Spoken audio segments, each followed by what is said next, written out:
Всем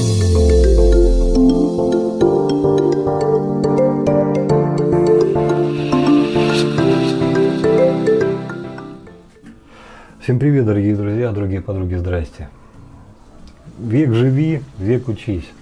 Благодаря Геннадию я чуточку больше для себя открыл мир бритья.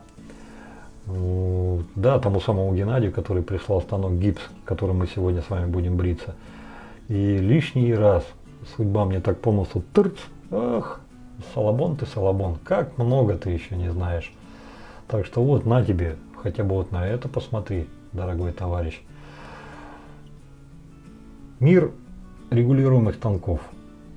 Это, с одной стороны, все ясно и понятно, а с другой стороны, сколько много нового там еще есть. Ясно и понятно то, что в принципе в них уже все сформулировано. То есть все станки регулируемые делятся на две группы по регуляции. Я их сам так делю. Не кто-то их там разделил, не где-то это умное прочитал. Я сам так делю, если я ошибаюсь, ребята, поправьте меня. Часть из них регулируется путем поднимания или опускания гарды над относительно жестко закрепленного лезвия.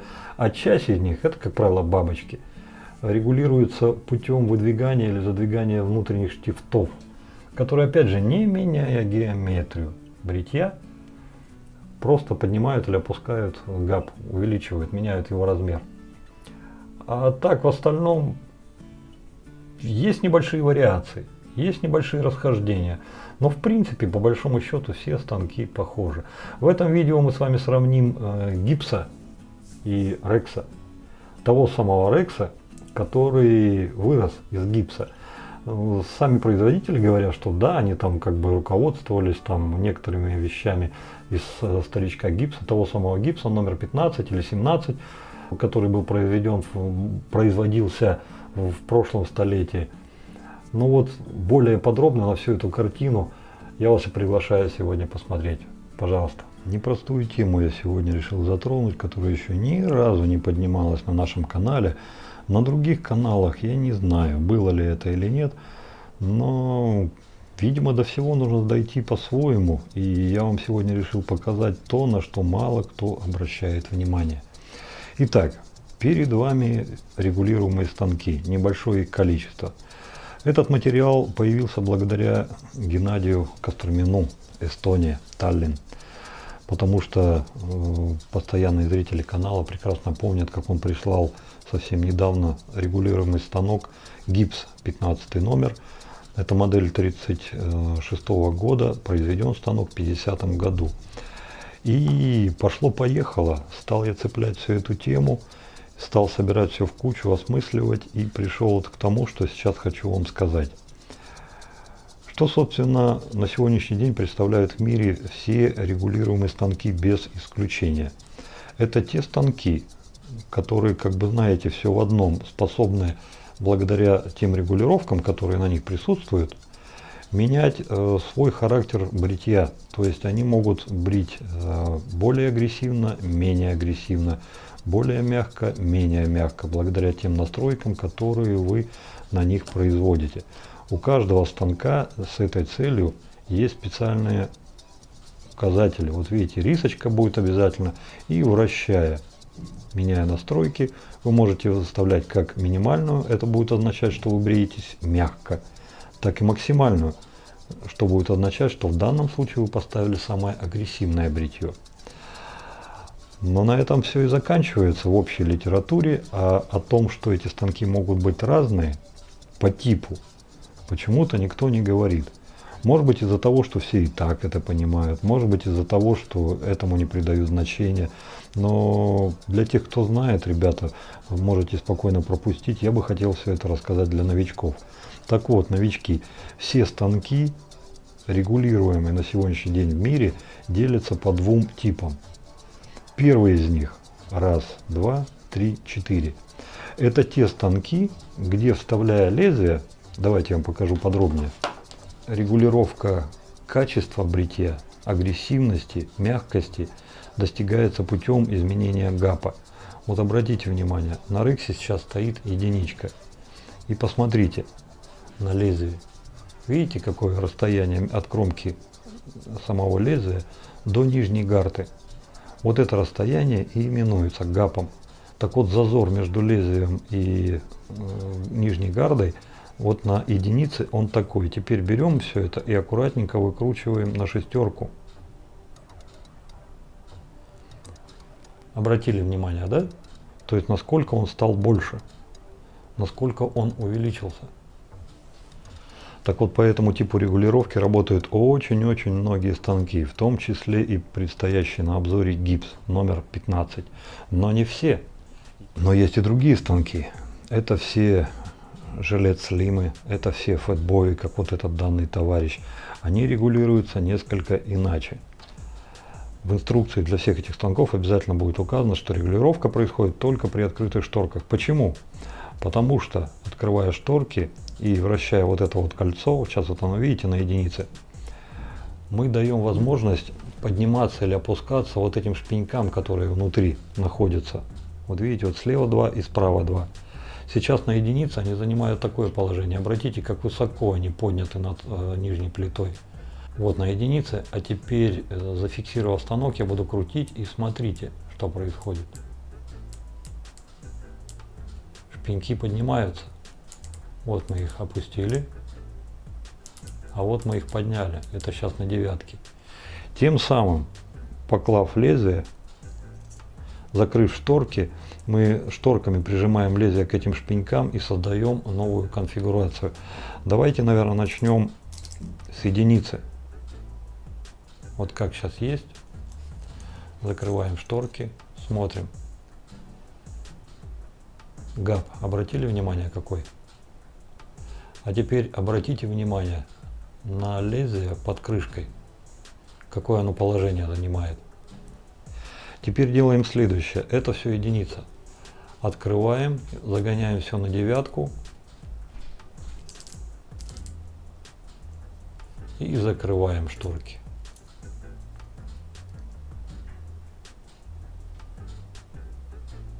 Обратите внимание на лезвие под головой. Оно занимает практически ту же самую позицию. Что мне дает возможность думать, что изгиб лезвия, угол реза практически не изменился. Он остался каким был, таким и был.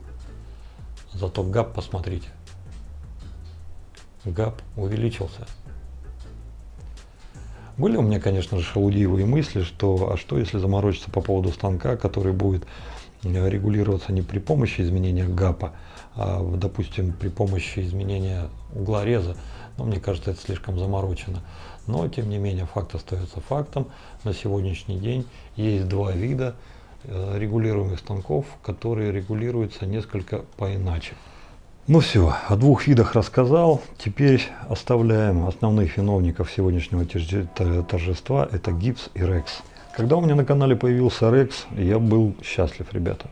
Потому что его вес, его фактура, его качество изготовления, ну вот все его качества, ну они просто импонируют.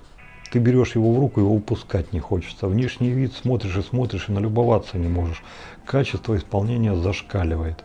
Нужно сказать, что первая партия, которая вышла в этой компании, она не была такой прекрасной. Нареканий там было более чем достаточно. Но к чести компании нужно сказать, что все рекалы, которые были, они с удовольствием принимали свое лоно, делали их по-человечески, нужный финиш и отправляли обратно. То есть, насколько я понимаю, недовольных на сегодняшний день нет. Что же представляет из себя этот станок? По сути, это регулируемый станок, который чрезвычайно прост в употреблении. Открутив вот этот нижний винт, совсем его вытащить не сможете, потому что он там завальцован. Но это вам дает возможность снять верхнюю плиту. После того, как вы установите сюда лезвие, но из практики могу сказать, лучше ее сюда ложить, потому что здесь она загибается прямо в плиту. Вы возвращаете на место вашу верхнюю плиту, заворачиваете, закручиваете, завинчиваете вот этот винт. Все, ребята. Ваш станок готов к работе. Для того, чтобы вам побриться, не раскрепляя вот это все соединение, вам нужно выбрать ту агрессивность, на которой вы будете бриться. Из необычности хочу сказать, что здесь идет все не слева направо, как мы привыкли, а справа налево. Ну, то есть несколько не по-нашему. Но, тем не менее, Одно из преимуществ этого станка, что как бы вы ни меняли агрессивность, лезвие здесь всегда находится в постоянно зажатом состоянии, потому что верхняя плита прижимает его к середине вот этой стойки, и регулируя агрессивность бритья, вы поднимаете или опускаете всего лишь нижнюю гарду, меняя габ. Само же лезвие как было зажато, так зажатым и остается. Станок достаточно неоднозначный, станок непростой. Насколько я от него в восторге, я до сих пор его считаю, и на самом деле искренне, что это самый лучший регулируемый станок, который есть на сегодняшний день, потому что более лучшего я в руках не держал. Почему? Благодаря качеству исполнения, благодаря простоте работы и благодаря тому бритью, который он дарит. Я на четверке, на пятерке, на шестерке чувствую себя великолепно и выбриваюсь просто чудесно. Но не все так просто. Таких людей, как я, судя по всему, не так уж и много, потому что, если брать, допустим, зарубежную публику, то настроение там где-то колеблется в районе 4-4,5. То есть не все такие восторги испытывают. А если говорить за нашу, за российскую действительность, русскоязычную, то единственный обзор, который я видел на этот станок, это от Александра Подоляна. Там у него совершенно другая картина обрисовалась. Он этот станок считает чрезвычайно агрессивным. Бриться, как для него, так и для его товарища, который на постоянке сидит на 41-й голове, выше, чем на тройке, было уже некомфортно. Для меня это нонсенс. Потому что и четверка, и пятерка, и шестерка. Кстати сказать, здесь непрерывная регулировка, на какой позиции вы остановитесь, не суть важно. Вы можете поставить хоть на 2, 1/3, 1/25, как хотите. Так вот, ребята выше тройки залазить уже как бы жим-жим. Говорят, что агрессивно. А для меня нормально. То есть это лишний раз подтверждает, что станок неоднозначный. Плюс ко всему, еще очень хороший друг канала Валерий Баглий, человек обеспеченный, который поперетрогал, поперешупал все дорогие станки, которые на сегодняшний день есть в мире, практически, но если не успел, то еще успеет пощупать. Так вот, я ему дал совсем недавно, вот вчера-позавчера получил посылку обратно, и Рекса, и Старта. Так от Рекса он был, ну, скажем так, мягко не в восторге. С его слов, это какой-то неживой станок, он ему не понравился, но тут есть маленькая сноска. Ему больше нравятся вот подобного плана вещи. Те, которые регулируют вот этими шпеньками. С его слов, здесь регулируется не гапом, вернее не только гапом, но еще и геометрией выгиба лезвия. Что я вам только что подтвердил, не соответствует действительности, потому что вот смотрите, мы сейчас на девяточке. Вот видите, как там лезвие располагается? Оно практически, где-то в полмиллиметра от верхней крышки. А если мы сейчас поставим все то же самое, но на единичку, и опять закроем крышку, вот видите, на единичке, то лезвие у нас находится ровно в той же самой точке, а изменился только габ. Но вот такого плана станки ему нравятся больше. Поэтому неоднозначное изделие, неоднозначное, спорное, но тем не менее они его сделали, оно существует. Так вот, как же они его сделали? А вот так, ребята. Прародителем был гипс, модель номер 15. За 17 говорить не могу, потому что у меня его не было, но чем 17 отличается от 15, так вкратце вам могу сказать, потому что вот с той информацией, что я увидел, на этом станке можно бриться только его родными лезвиями. В чем там собаки порылись, я вам сейчас покажу. А на 17 модели можно уже ставить обычные. Так вот, давайте же посмотрим, что из себя представляет станочек гипс. Разбирается он точно так же, несложно, но на гораздо большее количество деталей, нежели Рекс.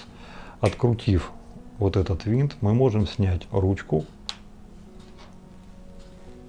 Плюс ко всему можем снять вот этот регулятор совсем.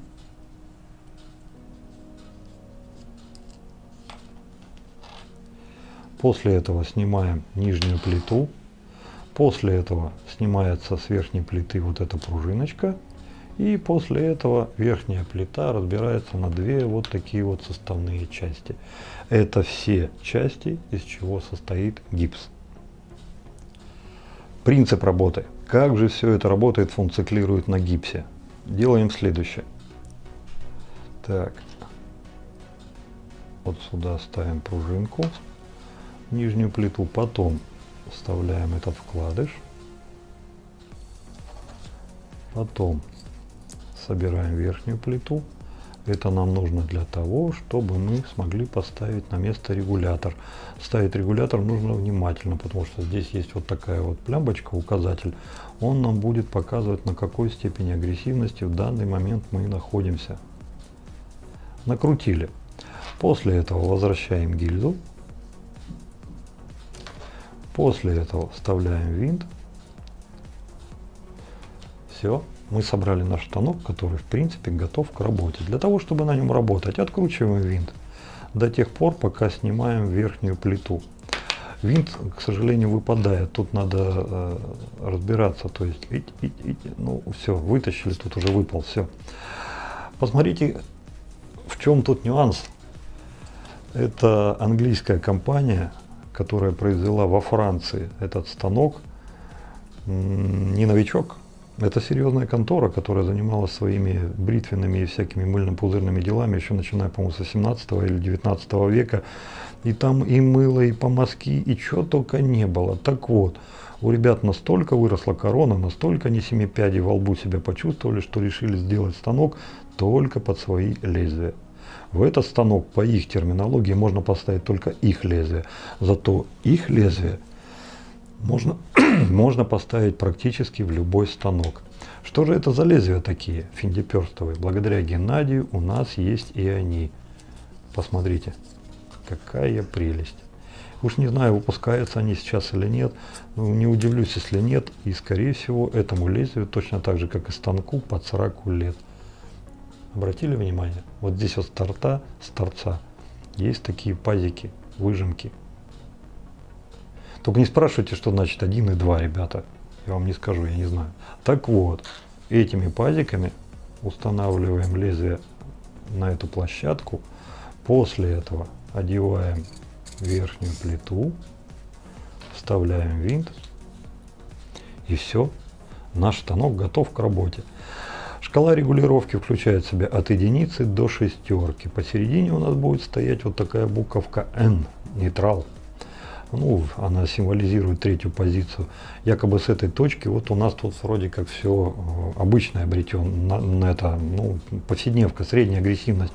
Уходя в крайние позиции, мы будем получать или мягкое бритье, как вот допустим на единичке, а уходя на шестерку, будем получать более агрессивное.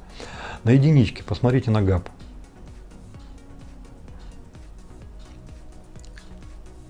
Обратите внимание.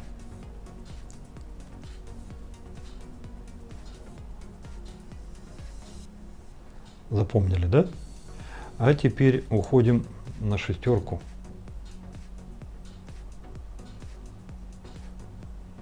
Вот, ушли на шестерочку. Теперь смотрим на ГАП. Для меня это что-то фантастическое, потому что таких дырок, ну тут это по-другому уже не назвать. Вот смотрите. Ну тут пуля со свистом пролетит, французский снаряд проскочит и не заметишь, здоровущий. Но вся фишка этого станка заключается в том, что от него все писают кипятком. Потому что все его называют чрезвычайно удачным, чрезвычайно мягким, эффективным в работе. Какой бы буржуинский форум я не смотрел, одни только восторги. Трудно мне их заподозрить в каком-то лицемерии или двуличии, потому что, ну какой смысл говорить за станок, который давным-давно уже не выпускается, и которому совершенно по барабану, что о нем люди думают, чтобы его что-то там нахваливать. Благодаря Геннадию у нас есть теперь этот станок, мы сами сможем его испытать в работе, но тем не менее я не держусь, чтобы показать вам одну единственную выноску. Я решил это сделать, потому что там человек достаточно аргументированно писал свои ощущения от этого станка. Плюс ко всему он привел некие сравнения, дабы мы просто могли понять, те, кто читает это, как он лично для него этот станок. Вот посмотрите. Так вот, ребята, этот станок настолько западное вайтшейвинское сообщество зацепил, что многие его понакупали. Кстати сказать, не дешевое удовольствие. Тот минимум, который можно его сегодня найти, это, ну, в так себе состоянием 60-80 баксов. А если вы что-то более-менее в приличном состоянии найдете, то это может быть и 150, и 200, и даже опупеть 250 и выше. Но, тем не менее, все его еще можно найти. Так вот, Этот станок настолько впечатлил людей за бугром, что они вовсю всерьез обсуждают, а как же можно его использовать по типу 17-й модели, в которой совершенно по барабану, какое вы там лезвие вставляете и как бриться. Придумали кучу, очень большое количество способов, как выйти из этой ситуации, что лишний раз подсказывает, что светлые головы есть везде. Так вот, некоторые предлагают брать степлер и просто этим степлером здесь прокусывать. Положительно. Да, это быстро. Отрицательно. Не всегда можно попасть в середину. Плюс сам степлер будет стоить там 1 бакс, 5 баксов, 10. Да сколько бы он ни стоил, он будет стоить. Есть другие, которые берут старое лезвие, вот такое вот уже ненужное, накладывают на новое, обрисовывают таким тонким скальпелем ножичком и потом просто это вырезают. Есть такие, которые зашли еще дальше. Просто берут обыкновенное лезвие, ну вот такое, к примеру, и ничтоже сумяшися одевают его на верхнюю плиту, потом устанавливают его прямиком, поджимая вот здесь вот серединку, чтобы оно ровно было. Так, у меня выскочило, сейчас, секундочку. Вот так вот.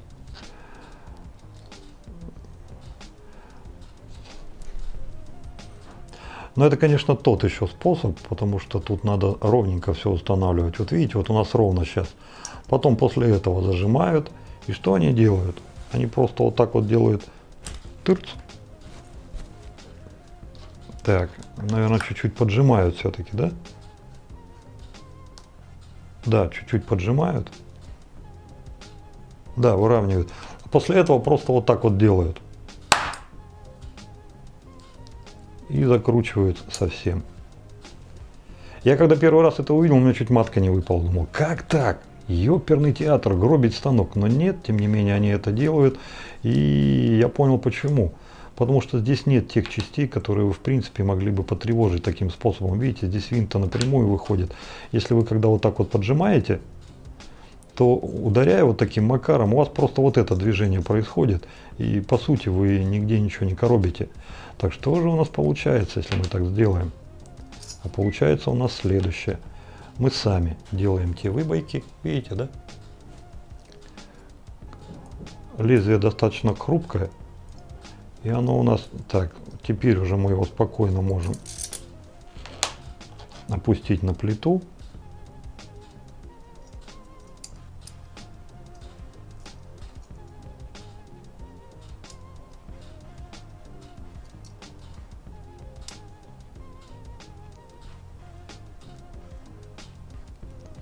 Ага, ну вот, скорее всего, это все нужно делать именно с одетой, потому что, да, смотрите, оно пробило, но не настолько, чтобы боковые штифты, которые все это дело фиксируют, вот видите, вот они кончики поупадали, вот они два, чтобы оно все-таки так свободно входило. Давайте попробуем еще раз. Здесь ровненько устанавливаем.